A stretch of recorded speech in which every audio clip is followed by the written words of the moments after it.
Alright, so they came out with a new Red 13 kind of draw, and I didn't really look at it, but, I just kind of checked it out a little. But here it is. I am not a big fan of buying any Red 13 stuff because I feel like I don't use the character enough, and it's a waste of time, it's a waste of money, it's a waste of everything.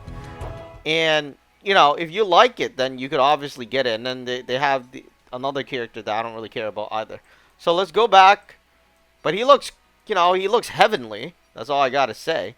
I mean, but this is the attack. Healing Howl.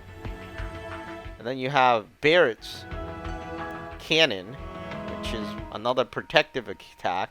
And then you have the 2, 4, 6-star weapon there. But let's just check it out, and I'll give you my opinion of the stuff.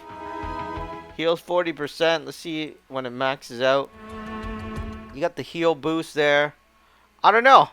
I mean, my healer is Aerith. I am not going to all of a sudden switch to red, right?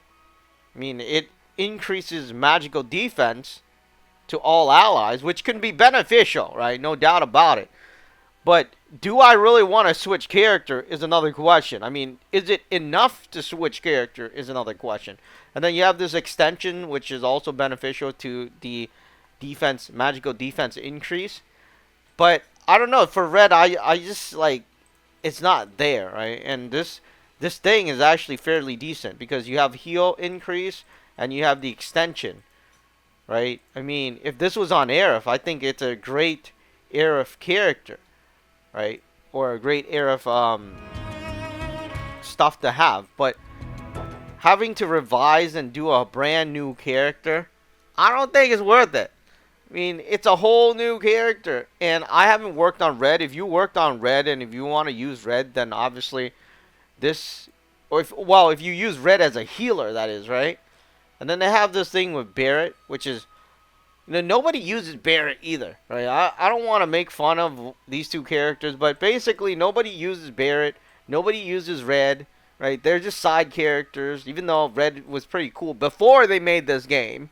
Right? When they made this game, they kind of messed it up because they focused on some characters only, and Red wasn't one of them. And Barrett, obviously, he's been out there, and he wasn't focused on.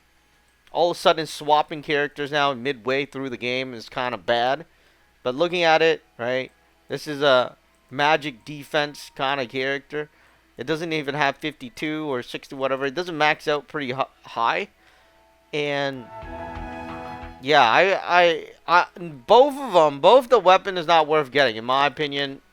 If you really want red costume, then you get it. And I don't think this is limited edition, which means these stuff will come back or, be added into the thing later on. Which means the only thing you would want is red's costume. Now, going down this odd thing. Yeah, I mean, no, it's not. There's never-ending stuff now, but it doesn't look like these are limited, right? So they will come eventually, and I think you should just save it until you do the limit break stuff come out during Christmas or whatever. It's not worth it. That's all I gotta say. And the Halloween stuff, they barely did anything. They had Vincent and Yuffie. That's about it. And then they started throwing in these characters in here. I mean, they shouldn't have released Angeo, at least not during an event like Halloween, right? And of course, they threw this one. I don't know why red is here. I mean, red is not Halloween. It's not whatever. I don't know why he's here, but they're trying to get you to buy it, and I don't think it's worth it.